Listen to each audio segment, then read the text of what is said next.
Friday out here. We better get the baler out and get it going. Do a few repairs I was wanting to do on it. Just putting drive chains on this stuffer fork here, because if that thing broke, that plunger hit it, it'd just tear stuff up. Something terrible, which I think it has at one time, and they fixed it. But that's what I'm doing there. Got that, and I'm working on the knotter here. Oh, first I'll show you my new purchase here. Farmhand F100D 8 bale flat accumulator. Got two problems. One problem is it needs hoses. The other problem is you can obviously see the color of it, and that's a major problem. I'm going to use it for first cutting and make sure it works like I want it to, and then after that it's probably going to have to be changed colors, because we can't be seen in the field with green and yellow. It's supposed to be red and yellow originally, the casters and the rims actually too, I think, and these bale hold downs are supposed to be yellow, and then the rest of it was painted red. They're kind of an orangish red.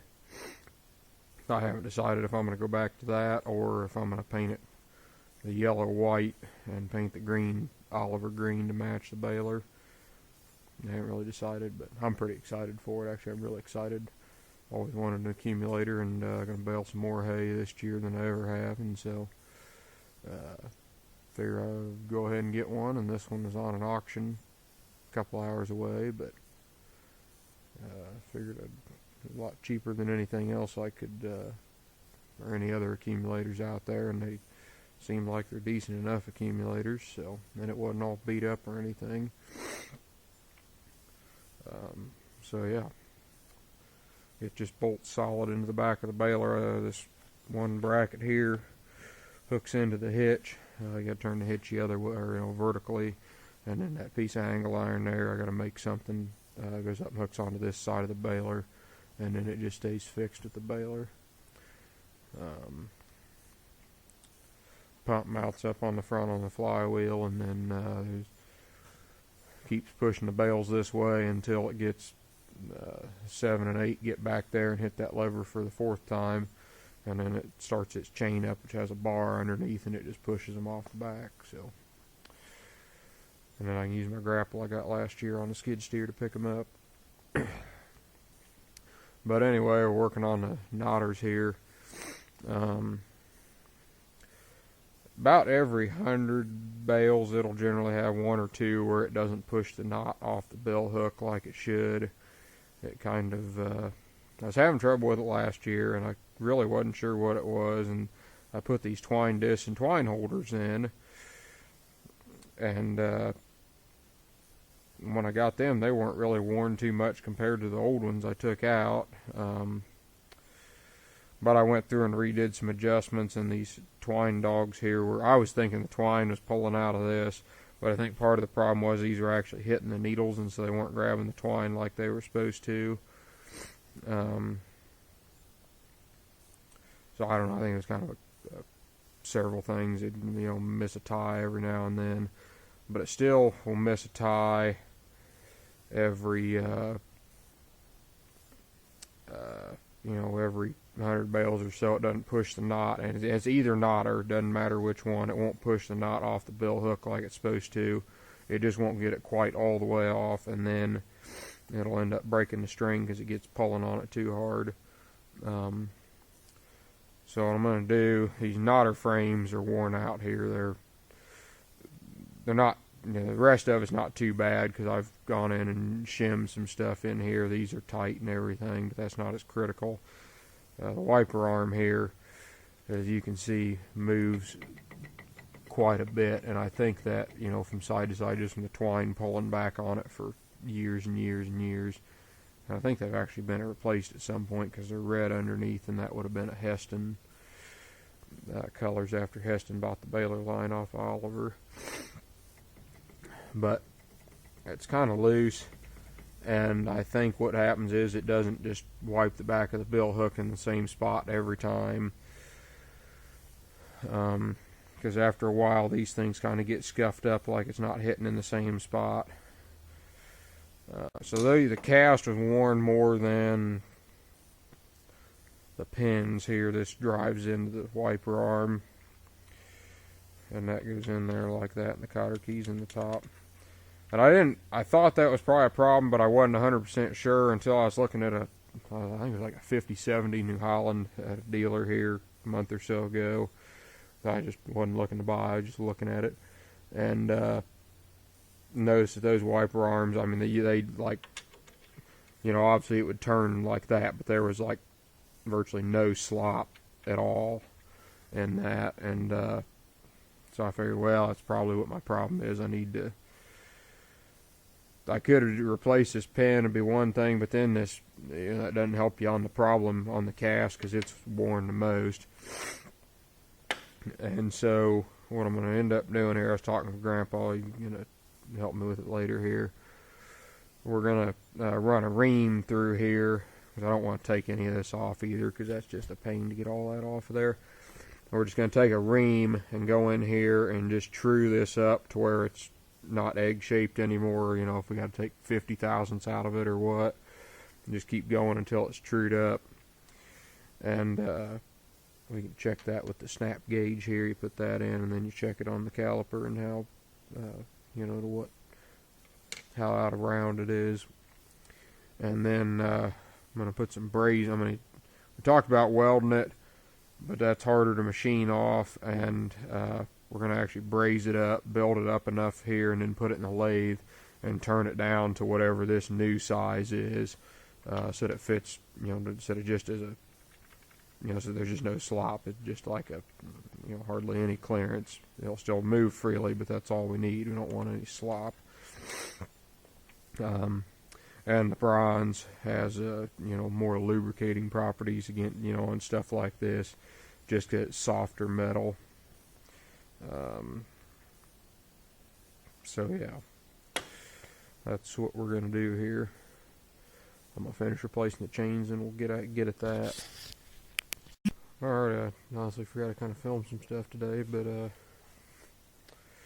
really happy with the way the first one turns out. I'd say it was almost like new condition again. There's just a tiny bit of slop, and then you put the grease in there and it's just hardly any slop at all.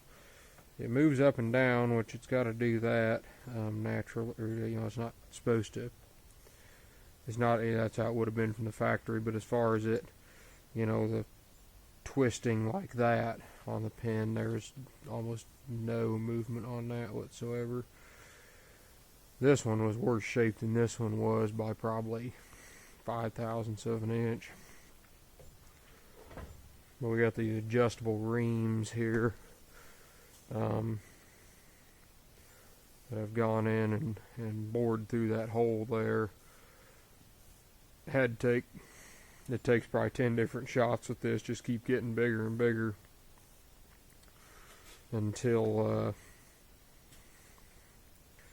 it fits like you want it to. But I might take, depending on how the pin finishes up, I might take one more bite at it. I got about one more turn here to make this one bigger on this ream and try to go in there and cut just a little more. But basically I'm just opening it up until all the way around it looks like fresh cut marks. There's no, old scrapes or anything from the old pins.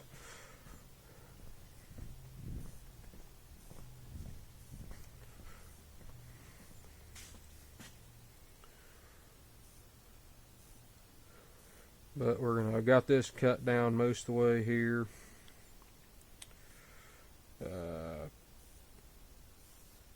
And then that's the length that the pin is. Where'd it go? This is what we're shooting for here, is this piece. We opted just to make new ones because we'd have needed to turn these down to get enough braze on it to, where it didn't just chip off whenever we machined it back down to the size it needed, so we just made some new pins. But I got the final pass, I think, what's going to be the final pass here. And then been using some 100 grit sandpaper to kind of get the finish that I want. But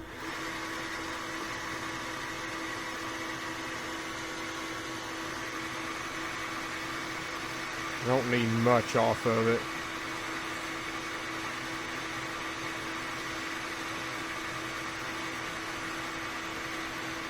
It's off just slightly. It's about a thousandth or two. The tailstock here's about a thousandth or two off this way. It needs to be, need to take it apart and slide it over, because it has always been cutting this end. There's always about a thousandth or two less. That's more. It's more like 2 or 3 thousandths less than back here when we're done with the cut.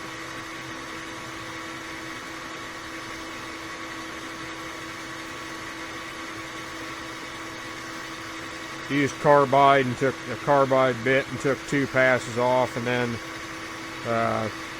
used what they call a high-speed steel bit.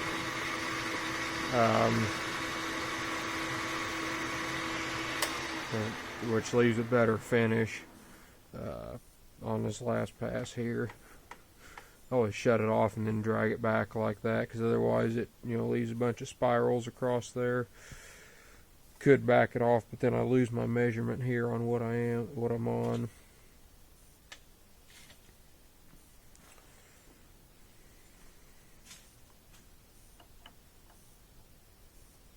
Shooting for 793 or 0.793 inches is what I'm trying to get to, is what my hole is over there. And if I can get a pin the same size, I'll go ahead and ream it out to make it fit. 799. I have a feeling I'm going to have to take one more cut on this. If I can get 6 thousandths off of sandpaper. Man, not as far off as I thought. It's only 798. So I still need to take 5 more off. And as you cut this 5, if I moved it 2, it would be 4. Let's go about 1.5 thousandths, because move it 1.5 thousandths here. It really takes 3 thousandths, because it's taking 1.5 on each side, and it's not going to be exactly match up with this, because there's deflection in the steel, and the bit might bend just slightly and whatnot. Alright, well, let's make it a second pass on this here.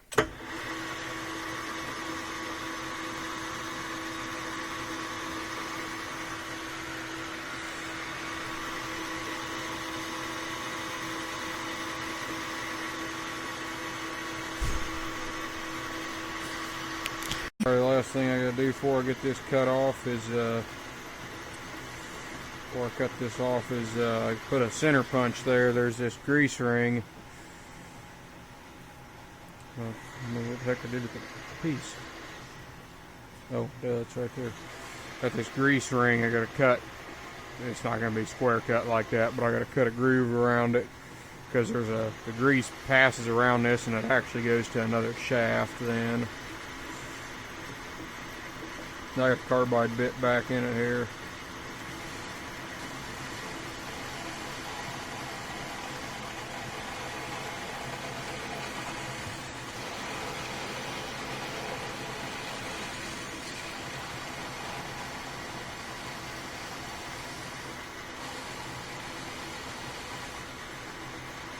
Good enough there.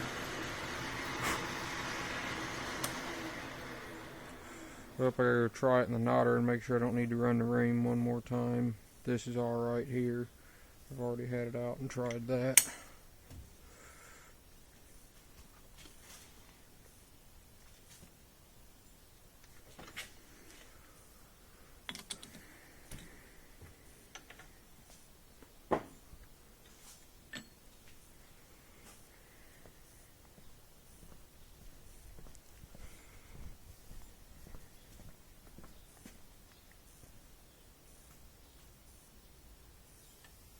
Got it upside down here, but I need to make sure. I'm going to run the ream one more time here.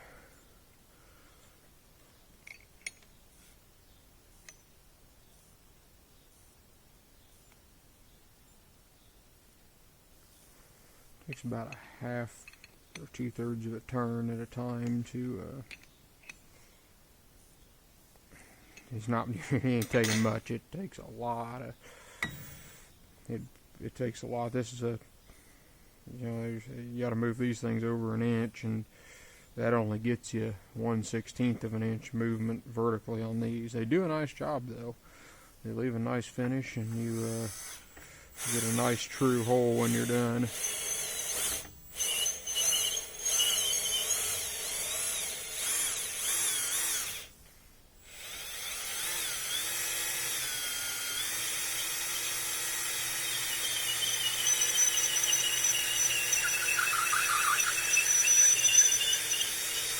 Never want to run them in reverse either, because they could jam and break.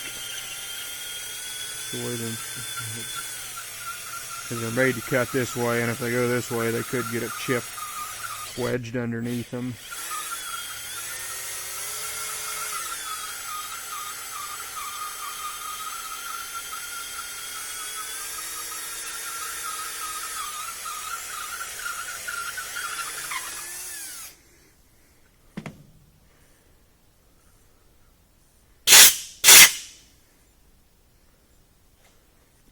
And you gotta blow this thing out every time.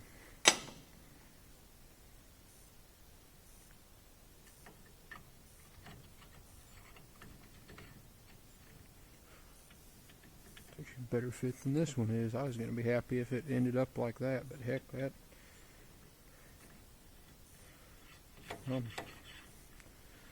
I'm happy. You can see we tried this one here and got cut down too far, so we switched into the shaft here, and I am more than happy with that. Well, I'll cut that off there and put it back together.